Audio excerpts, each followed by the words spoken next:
I'm Minda Wilson. Welcome back, and I'm here with my guest, Jack Scalia. Welcome, Jack. Thank you for coming. Pleasure to meet you. Before we get started, I'd like to present you with the challenge coin from the Coalition to Salute America's Heroes. It's a tradition that dates back to World War I, and for your support of our men and women in uniform. Thank you so much. Oh, thank you so much. I'll treasure this. Thank you. I'm so touched. Thank you. So the next time you're sitting at a bar and there are a bunch of soldiers around and they slap one of their coins down, you slap yours down, that means they have to buy you drinks for the rest of the night. Oh, lucky me. That sounds really good. It is, yeah, it's for free. And how did you get involved with the program with the Warriors? The Coalition to Salute America's Heroes is a nonprofit veterans organization, and I've been associated with them for about 8 years. And 3 years ago, they asked me to be an ambassador for them, and that's to and then developed with Barbara Beach, my producer, developed a radio program. Coalition to Salute America's Heroes, and you can find it on a number of channels, the Military Appreciation Channel, and but it's given back to our men and women who have served us in the War on Terror, and the ones we work with are disabled veterans. That's just amazing. I mean, you've had a really interesting career. You started out as a model, and before that you were a pro baseball player, and then you became an actor, and now you're doing work with the veterans. I mean, all these transitions have made you the person you are today.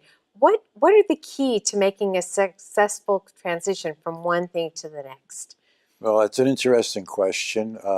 My baseball career came out of the dreams as a young man growing up in New York. And, you know, we all wanted to be a professional baseball, football, basketball player. My family has been in professional baseball probably 30 years, and I wanted to follow up doing that. And I guess I had enough skills and talent that were given, that were genetics, I guess, from my mom, and then the gift from God. And I was fortunate enough in 1971 to be the #1 draft pick for the Montreal Expos, and turned out I was the #3 overall pick. And that was my dream, and it came true. And with the being in that world, and at that time it was also, I'm a product of the 60s, and the sex, drugs, rock and roll, and all of that.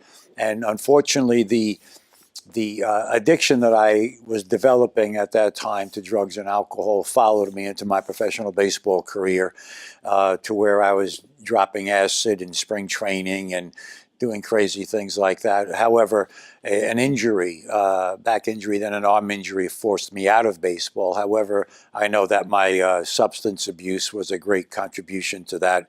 Obviously, my brain wasn't right.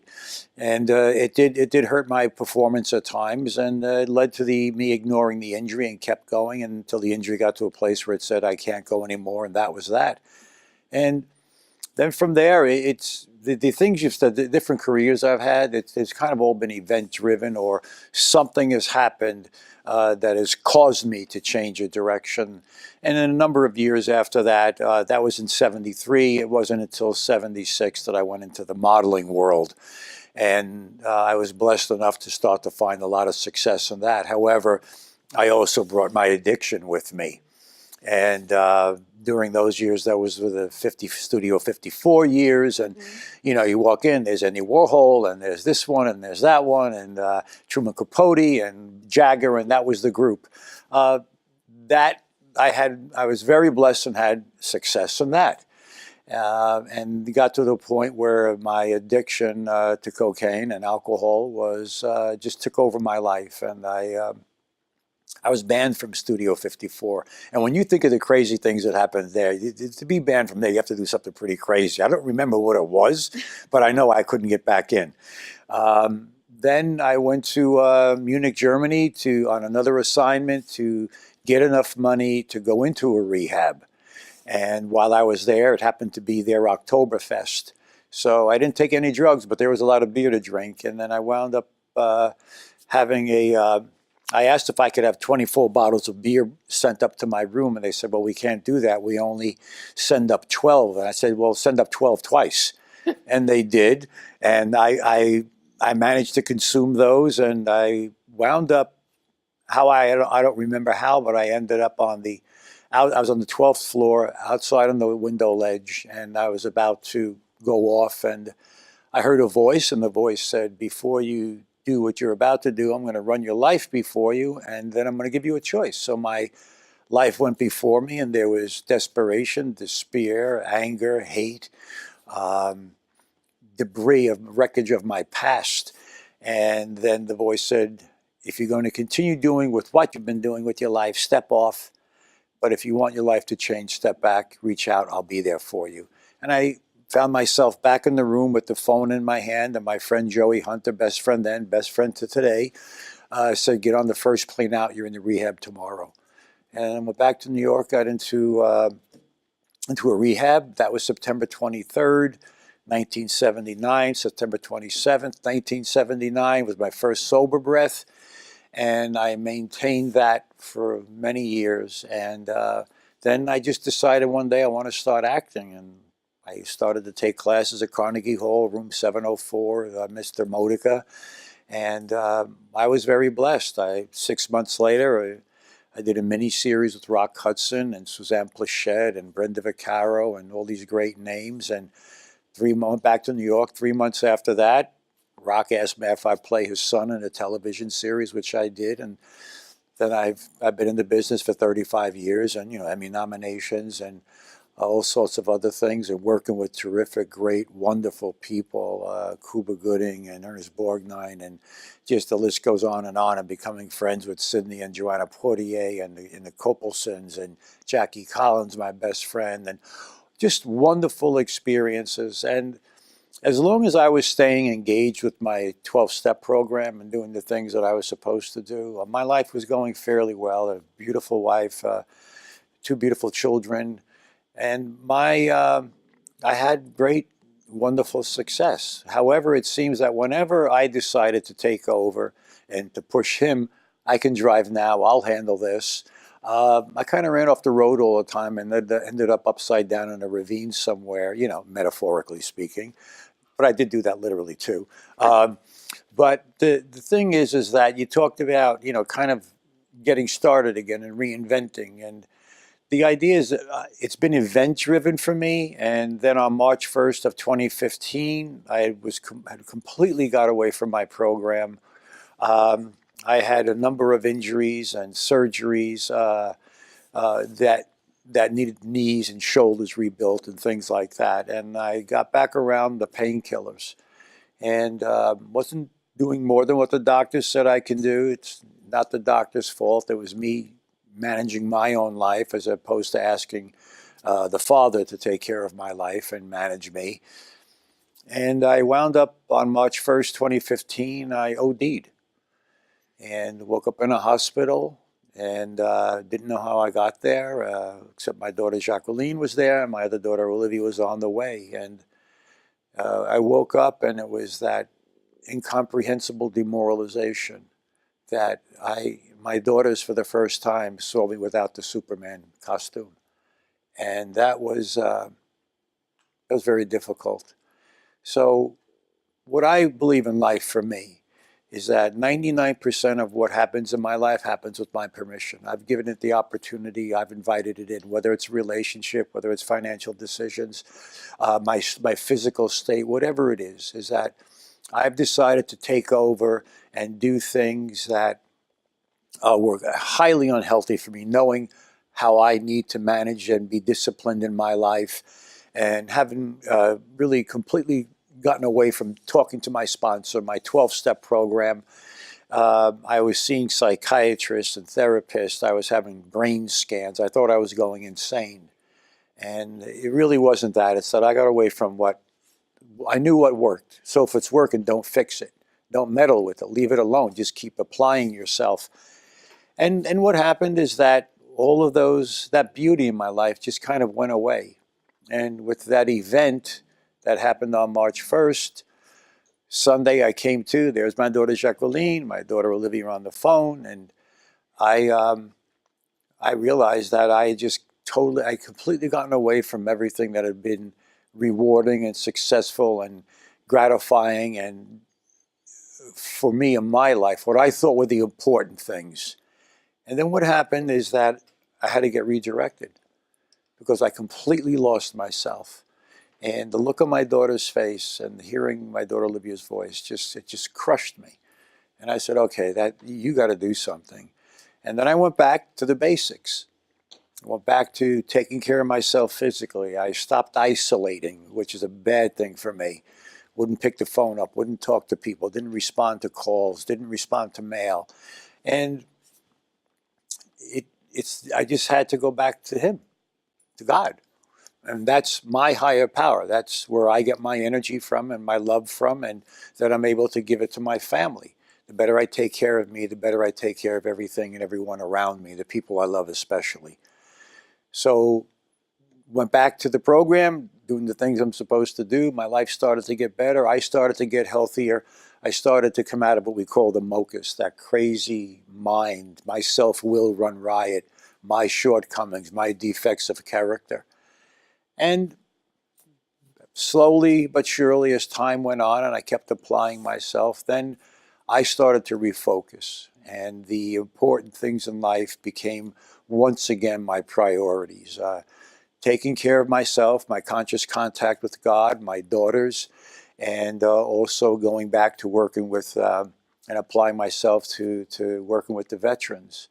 And that's been, outside of the birth of my children, spending time around the men and women who have stood on the wall and have protected us and watched over us and keep us in a relatively very calm and peaceful society is where I'm always in awe of them for what their sacrifice and their service. And to be around the ones that have, lost body parts with the very visible wounds, and then the ones that have the invisible wounds, the ones that we can't see, and that would be the ones affected with PTSD or PTS or TBI, or the unseen injuries are the ones that are most difficult to deal with. And being around them and spending time with them and being part of their lives has been highly rewarding for me. So that was another event that drove me in a direction. Now getting ready to write a book and now ready to go on with producing films again and getting back in behind the camera, but in front of the camera. It was an interesting question you asked me, that, all these changes that happened in my life. And all along the way, there's always been people or someone or something that's kind of thrown a life preserver out to save me, to help me. That doesn't happen unless you really want it, because the life preserver can be right there. And until you grab it, or until I grabbed it, it wasn't going to happen. And whenever I've reached out and I've grabbed it, the help that I've needed has always been there for me.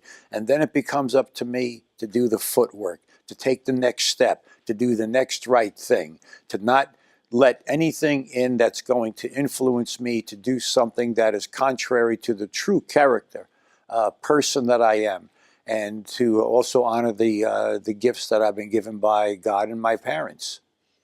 So the key to resiliency then is recognizing that there is opportunity outside yourself, and when the opportunity presents it to you through your relationship with God or through your relationship with other people, being able to access that and not saying no, not turning inward and closing yourself off from those opportunities. Right. It becomes, there has to be an awareness. There has to be an admittance on myself, where knowing that I can't really control any of this. This is out of my control. However, I have the tools around me to create and to be and to do whatever I really put my mind to doing. And sometimes I have to learn how to use new tools, you know, and the old ones aren't quite working the way they used to. Right. So always have a presence of mind, and the way I do that is just to keep applying myself to my 12-step program and investing myself, and I know it's going to be healthy for me. It's not easy all the time. There's an expression, the ease of doing the next wrong thing, as opposed to the difficulty of doing the next right thing. And you have to truly be willing and see and at least admit, I have to. No one else has to. I have to go, you know what, this isn't working. And I need to do something that's going to put me, what do I want to be? How do I want to be remembered? How do I want to represent myself, my children, my family name, the people around me, the Coalition to Salute America's Heroes? When I'm working, I represent not just, Jack Scalia. I'm representing an agency and a management group and a PR person. I'm representing the coalition, all the men and women that I've spent time with. The relationships I've built while in Afghanistan and my 2 times to Iraq in the last year twice. It's bigger than me. I'm representing more than who I think I am. And it all comes down to, for me, surrendering, admitting that I really don't know anything, and to be willing and open enough to say, what have you got in store for me today? What do you want me to do? Oh yeah, and by the way, surprise me. And just to really, I have to apply myself. It doesn't get done. Wishing that the great movie with, I can't think of his name right now, Anthony Hopkins, called Hearts of Atlantis. And there's a young boy in it, and he says to him, wishing doesn't make it so, Bobby. And so wishing doesn't do anything. And you have to really make it happen. You really have to apply the talents and the gifts and the blessings that I've been given in life and really go after it. Someone say, oh, Jack, you had an easy life. I go, yeah, well, I've stuck a gun barrel in my mouth, a double-barreled shotgun to my head, almost died, ODing. Those things didn't happen just out of nowhere. I was involved in that. I had put myself in a position to fail that way. I can also put myself in a position to succeed that way. However, I have to remind myself, I'm not really in charge. I'm just here wearing the clothes he gave me, and I'm going to go out there and do the best job that I can do. And for how I see it, Minda, is that when I was being formed, I believe all of us, formed in the womb, I believe God is telling me all the gifts and the blessings, this wonderful journey I'm going to have. And then just as I'm born, he takes it all away. And then he says, go find it. So I think that for me, that, living and pursuing and, knocking the door shall be open, asking, ye shall receive, and I can't think of the other, seeking ye shall find. If you do that, whatever those promises and whatever he said is going to happen in my life is going to happen in my life. Now, I'm not some overly religious person. I go to church, I pray, I worship, I do all of those things. However, I do know who's in charge when it comes to me, and it's certainly not me. And so I look at it, I have to continually do the footwork, continually, nonstop, keep going, keep going, keep going, keep going. Invest in my children, invest in my friends, invest in the people that support me in my life, and let them know how grateful and honored and appreciative I am of them being in my life. And as we get to this stage where I am right now, so Jack, you're 67. That's a number to me. I don't feel anything like that. I don't know what it means. All I know is I have the energy, the enthusiasm, and the passion to continue doing things and creating things. So I'm just going to keep following that and remember on a daily basis that I get a reprieve every single day, to go do whatever it is I want to do and do it in a right, justful, and humane and caring and kind and compassionate way. And I continually have to tell myself this because I want to be self-serving, self-seeking, selfish, egotistical. That's me. That's what I want to be. And when I do that, I get in trouble. I'm sure that the opportunity to work with the veterans and seeing people who come from a place where they worked so diligently to serve our country and then suffer an injury at that time when they're being of service must humble you and must make a difference in how you perceive yourself. And I understand that you're working with a good friend and colleague, Jeff Senior, Jeff. who is with you, is trying to do something to give back to those people who have given to our country. Yes. And I'd like to take this opportunity to welcome Jeff Senior onto the show.